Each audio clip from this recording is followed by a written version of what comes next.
His hands on my waist, his breath on my back of my neck. Toast him to the cell phone camera with my sister beside us. If you saw the recording of our New Year's live, I would say we were the image of happiness.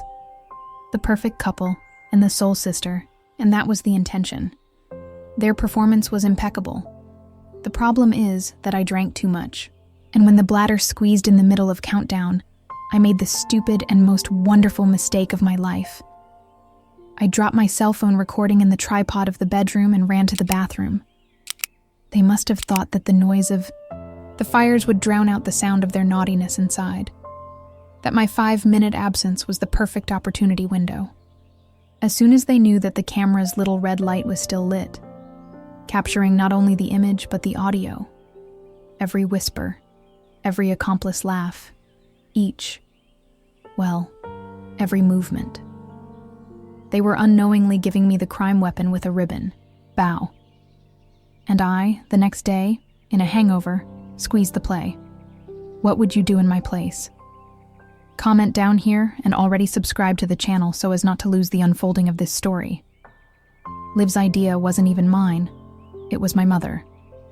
Daughter, make a live to show the party for your aunt who couldn't come. And I, the good daughter, obeyed. I positioned my cell phone in a tripod in the corner of my room, which had the best view of the balcony where the party rolled. The framing was great. It took the food table, the people celebrating, and the TV with the countdown. I started to record, interacted a little with the comments, showed my fiancé, gave my sister a close-up doing a ridiculous dance. All normal. But the 3 sparkling glasses and the wine bottle that I divided with my cousins began to charge its price. The countdown reached 2, and I felt that twinge in the bladder that you can't ignore. Guys, I need to go to the bathroom quickly. Don't leave there, I told Live, laughing. In my drunk head, it made all the meaning of the world to leave the phone there, recording the party alone. It was the height, after all. I just did not imagine that the true height of the night would happen precisely in that room, not on the porch. I woke up on January 1st with the world spinning and a taste of umbrella cable in my mouth. Moral and alcoholic hangover, a classic combo.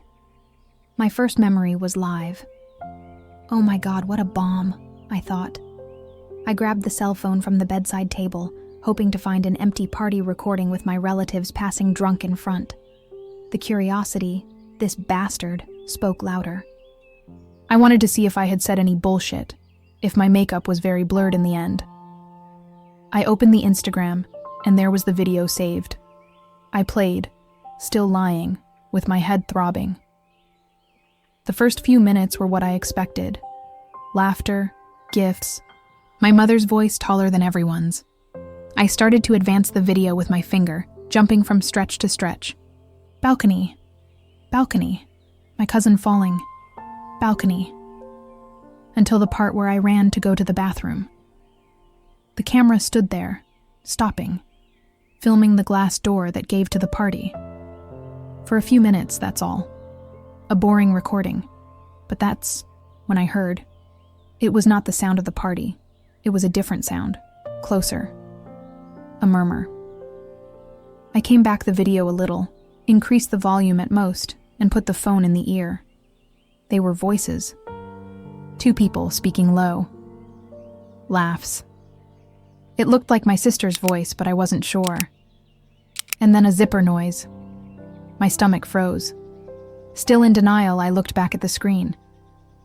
The room was poorly lit, but the reflection on the balcony's glass door showed the movement inside. That's when my fingers, tremendously, made the gesture that would change everything. The tweezers, to zoom. I widened the image in the darkest corner of the reflex, processing the granulated image. And there they were, my fiancé and my sister. There was no doubt. He had pressed her against my bookcase, the one where our childhood photos were. His hands were where mine should be. Her mouth was in his neck, and I watched, paralyzed. The full scene unfolds in the reflection of the glass, while on the other side, on the porch, my family shouted, "Happy New Year!" The first instinct was to throw the phone on the wall. The second was to vomit. I managed to do both. After putting out the sparkling night before, I took the phone from the floor, the screen miraculously intact. I needed to see again. It had to be a mistake, an optical illusion, a bad joke. I played. Pause. Zoom. Play again. I watched in slow motion. Every touch, every kiss stolen in the dark of my own room. Reality has hit me like a cargo train. It was not a mistake. It was a televised betrayal, with the most exclusive audience in the world, me. My brain entered into a short circuit. The images were repeated in loop in my mind, mixed with his memories asking me to marry, helping me to choose the wedding dress. Each happy memory was now stained, dirty by that disgusting scene. The man of my life and the woman who was my blood. Together. After the initial shock passed, something worse came. Clarity. That recording was not the beginning of everything. It was just the first time I had evidence. My mind started working, traveling to the past, connecting points that once seemed random. I remembered the previous Christmas, when the two disappeared, for almost an hour and came back saying they had gone to get ice, even with their freezer full. I remembered my birthday, when I took the two coming out of the bathroom of guests, laughing and straightening my clothes. At the time, my innocence did not allow me to see wickedness. "We are so close, we look like brothers," she told me once. Now the phrase sounded sickly. All family parties, all the agitation, it was the perfect disguise. While I was busy being the hostess, the daughter, the bride, they used my house, my life, like their private motel. The betrayal was not a New Year slip. It was a project, a case of years, built on my trust. The tears dried up. The hiccup in the throat became a knot of hatred. I spent a whole day locked in the room, alternating between the paralyzing pain and a rage that boiled my blood. Crying would not solve.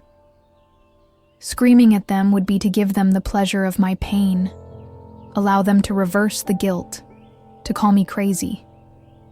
No. They didn't deserve a fight. They deserved the humiliation. That's when the plan began to form.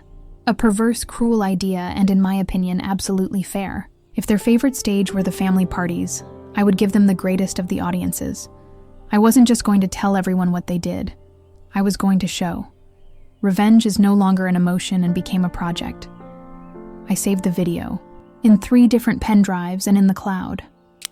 I started thinking about the perfect event at the perfect time. My heart, once broken, now beat the rhythm of a military march. The war was declared, and I would be the general. The perfect target performed alone on the calendar, my father's 60th anniversary in 2 months. It would be a big party, with all relatives and friends. Everyone who saw them as the model couple and the perfect sister would be there. It would be poetic. I began to act like a spy in my own life.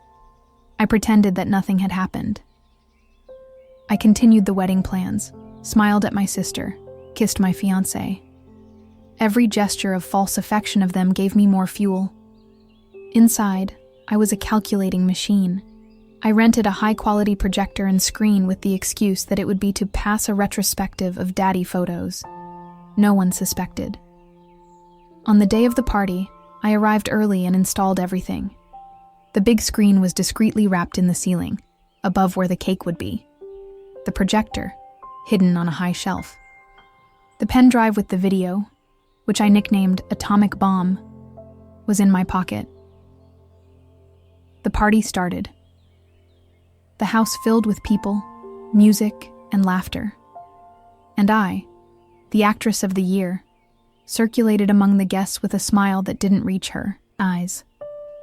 I hugged my sister and smelled her scent, the same as I felt in the video. I received a kiss from my fiancé and remembered the sound of the zipper opening. It was torturous and exciting at the same time. They were relaxed, happy. They thought they had naughty once again. In a moment, my sister came to hug me and said, "Oh, Mana, I'm so happy for you and him. You are perfect together." I smiled, looked deep into her eyes and said, "I think too. Tonight will be unforgettable for everyone." She did not understand the veiled threat. Every minute that passed, my anxiety grew.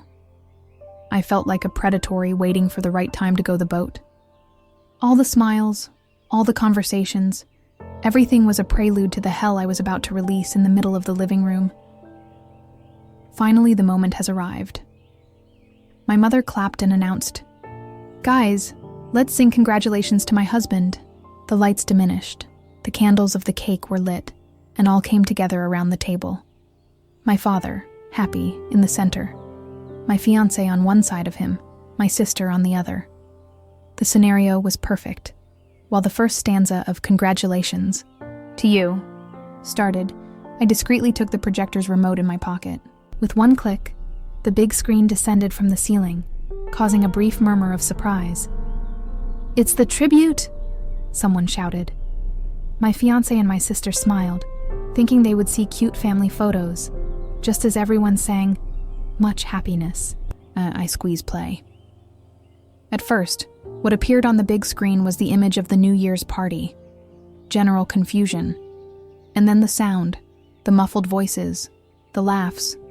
I wooded the face of the two traitors. Their smile froze. Panic took over his eyes when they understood what was coming. But it was too late.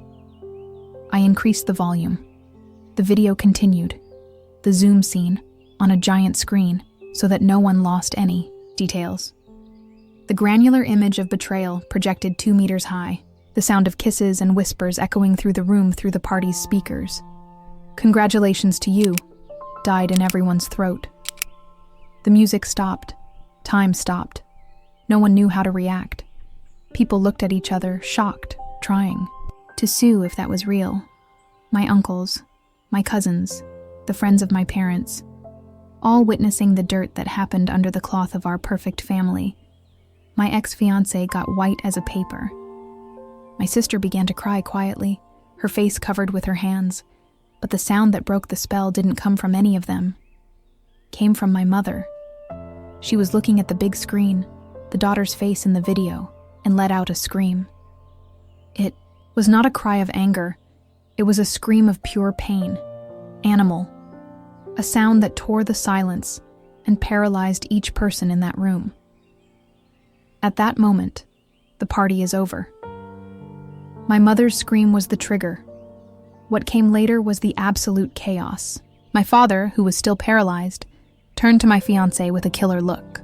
The guests began to whisper, picking up their bags, leaving thin as if they were running away from a fire. My ex tried to explain himself, stuttering pathetic excuses.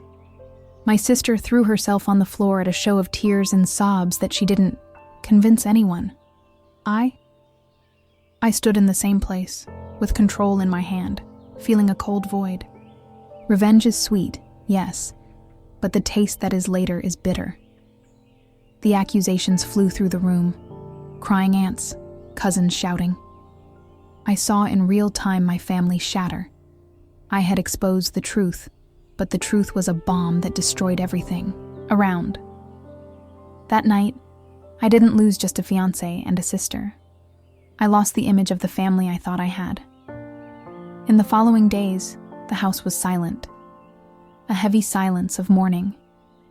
My father didn't talk to anyone. My mother only cried. I locked myself in my room, the same room that was the scene of betrayal and my vengeance HQ. Now he looked like a mausoleum. The adrenaline of revenge passed, and what is left was a huge hole in my chest. I had won, but what was the prize? Loneliness? A broken family? I felt dirty, accomplice of all that base, even being the victim. I spent weeks living in pajamas and application food, reviewing the video no longer angry, but with a deep sadness. I had hit the bottom of the well. It was a dark place, with no perspective. I had exposed their rot. But in the process, I felt that the rot had contaminated me too. The future I planned, marriage, life. Everything became ashes. And I was there, sitting in their midst. On a particularly gray afternoon, in the middle of my self-pity marathon, it gave me a crazy urge to eat a chocolate cake.